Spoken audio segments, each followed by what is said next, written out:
Hi, I'm Kamali, taking you through some of the things people are talking about and some of the stuff they're sharing around the world on Newsfeed today. Does Belgium have a problem with blackface? It seems so. A look at the hundreds of millions of jobs that will be lost in the next phase of the digital revolution. And some animals doing some stuff in Istanbul.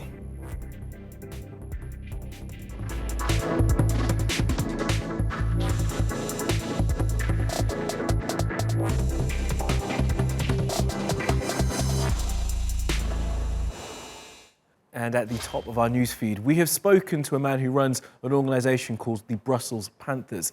They fight racism in Belgium and across the world and have been key in trying to get racist symbols removed from cultural festivals there. Failing that, they petitioned the United Nations to take away the special status it gives to festivals in Belgium. But beyond all of that, they want an open and honest discussion in the country about its racist history and how it impacts people there today.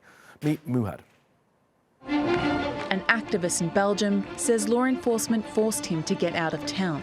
I was surrounded by 4 federal policemen in civilian dress, and they told me you have to leave the city. The Dukhastad festival is held every year in the town of Ut as part of a 150-year-old tradition.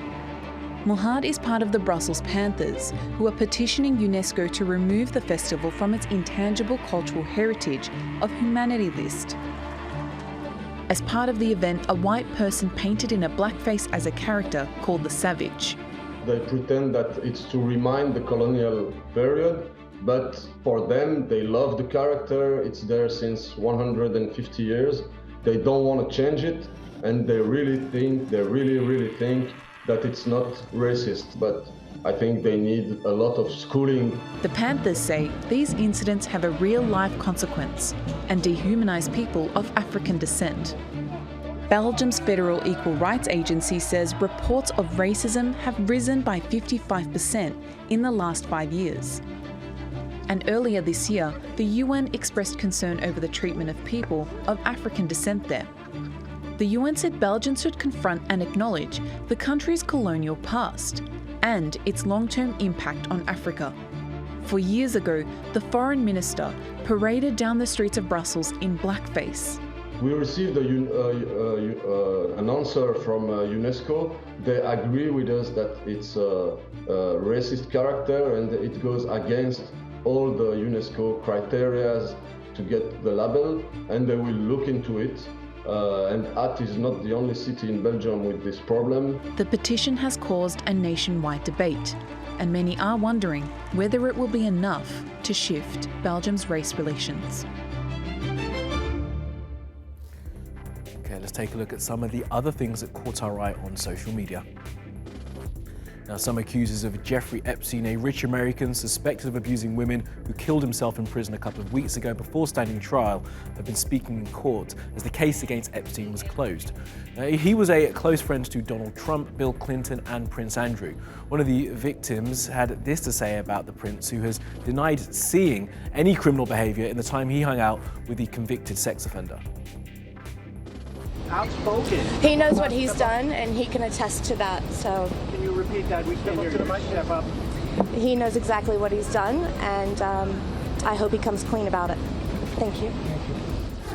US President Donald Trump wants to host next year's G7 summit at one of his golf resorts as a way of enriching himself and his family.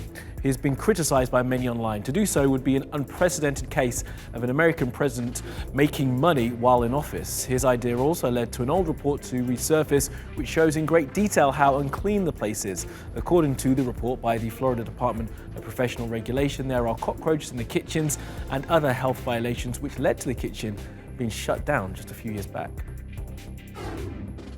Well, as BTS take a break from being the world's biggest pop stars, their management company, Big Hit Entertainment, say they are launching legal action against people who've been posting what are described as insulting and defamatory comments on social media. South Korean law actually allows for even factual comments about a person to be deemed defamatory. It's not clear which comments are being sued over. And this Instagram account is getting a lot of love. It's got 500,000 followers and it's called Gomi_Sutero, which means throw away your trash in Japanese, and it's pictures posted by a woman whose husband is just really, really messy. He leaves stuff all around the house, rando stuff in rando places, like this hairbrush balanced between the door jamb and the wall. It's all gloriously funny with captions to match, like this discarded tracksuit, which she captions, "I thought it was a dead body." Now this is what social media should be. It's my new follow, and I'm kind of inspired to start a similar one about my wife. Why won't you squeeze the toothpaste from the bottom, Karina? Why? Максимально быстро, Илья, помазун, и я становлюсь еще мокрее и мокрее. Ну и продолжаешь свой... Красота. Ну вот, все равно продолжаю свой эфир. В общем, сложно будет ЦСКА. And this video of a Russian football reporter getting soaked by a sprinkler is entertaining many parts of the internet. Evgeny Ivanovich has now been watched millions and millions of times. Now, the threat artificial intelligence and robots bring to the future of work is pretty clear. Hundreds of millions of people will lose their jobs in the next couple of decades and be replaced by computers and machines. New jobs will be created, but governments are going to have to plan carefully how they progress to the next stage of the digital revolution. In 1997, IBM's Deep Blue computer defeated chess grandmaster Garry Kasparov. Many people believe that artificial intelligence had reached the point where computers could now outsmart humans. This is more than just a chess game. This is really about the future. And the future is how we use computers to live our lives for the betterment of mankind. But Deep Blue was only the start. Today, AI has taken over factories, built houses, and even helped people find dates. What's going to happen is robots will be able to do everything better than us. I'm including, all of us, you know. But what was supposed to make our lives easier has instead made a lot of people worried. According to one study by Oxford Economics, 20 million manufacturing jobs could be displaced by industrial robots in the next 10 years. Experts say there are 3 reasons behind the rise of robots. The first is they're becoming cheaper than people. Think self-checkout counters at supermarkets. Secondly, the technology is improving. Just look at self-driving cars. And finally, the global rise in demand for manufactured electronic goods, like your smartphone. What's also got people worried is who's meeting that demand for automation. Let's say China. China. China. China. China. China. China. China. China. China. China produced nearly 150,000 robots last year, almost 40% of the world's total. And China's robot market grew more than 20% compared to the previous year. In China alone, more than 500,000 jobs in manufacturing have been displaced by robotics since 2000. And robots aren't only coming after factories. There's been a flood of innovation in industries such as retail, transport, construction, health, and farming. According to a study by the World Economic Forum, robots will displace 75 million jobs in the next 3 years alone. But that same study says robots will create 133 million new ones. Hello, everyone. I'm an English artificial intelligence anchor. How do we prepare for a future with AI? Many experts say it's our soft skills that will continue to override robots. They say people should focus on developing complex problem-solving, critical thinking, and creativity.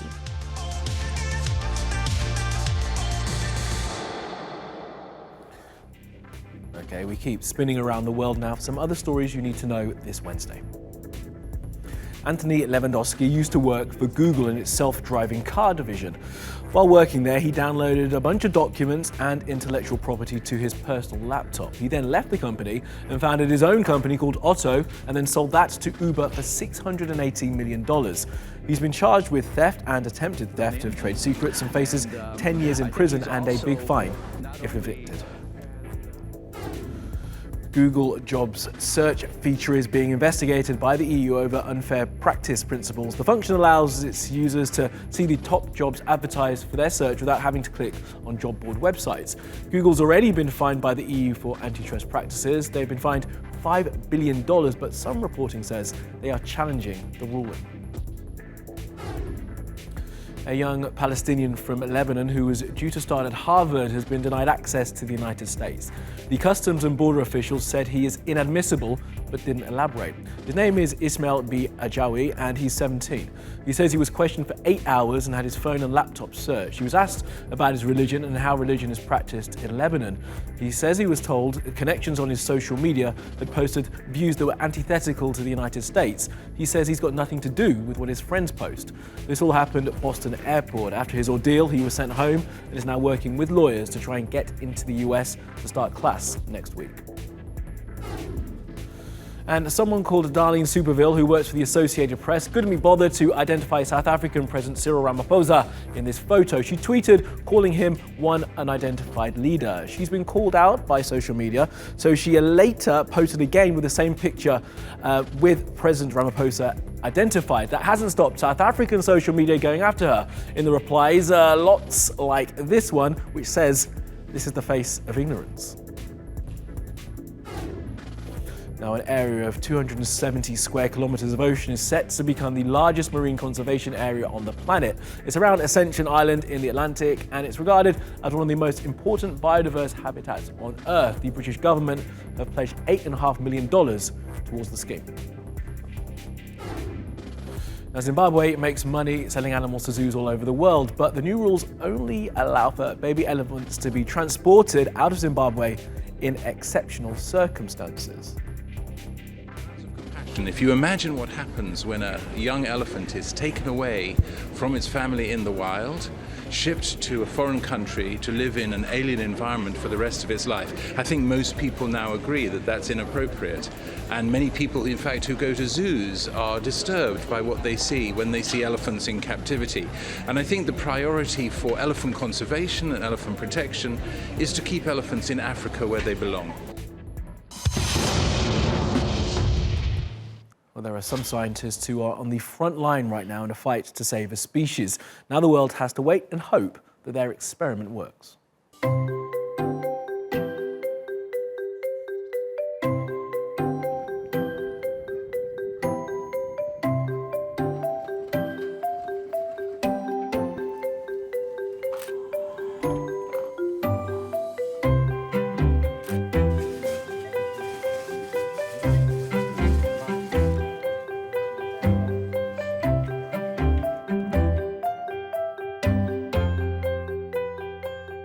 The procedure we did is the only hope to rescue the northern white rhino, because all other procedures we developed before, like artificial insemination, doesn't work in these species. So the only chance is harvest eggs, fertilize them in vitro, produce an embryo and bring it back into the female.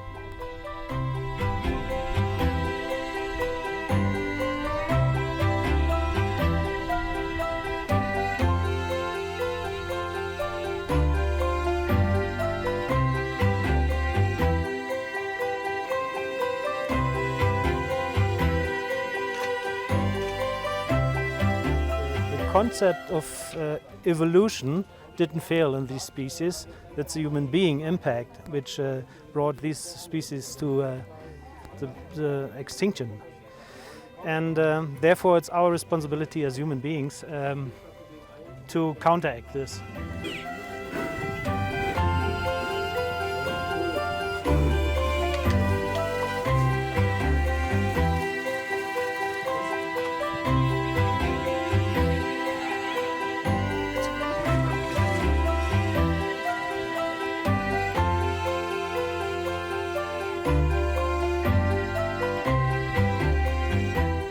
In its own way, it's a great deal. The fact that we won't be the last people to take care of these animals is of very great importance.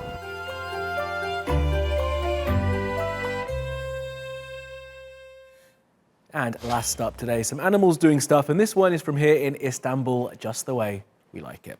Now, this thing has been doing the rounds on the gram with the words, "Do you want to see what happens when you leave a bowl of water outside?" As you can see, someone left a camera in a bowl and all the neighborhood kitty cats came for a drinky. It's pretty cute, and it's done nearly 1 million views already. And the the birds and dogs, of course. Now, that is all from the Newsfeed team. Reach out to me with your questions, comments, complaints and suggestions. You'll find me at Kamali Melbourne. You'll find us 24/7 on YouTube. You can subscribe to our channel and you can follow me on Twitter. Follow, subscribe and add. See you again soon.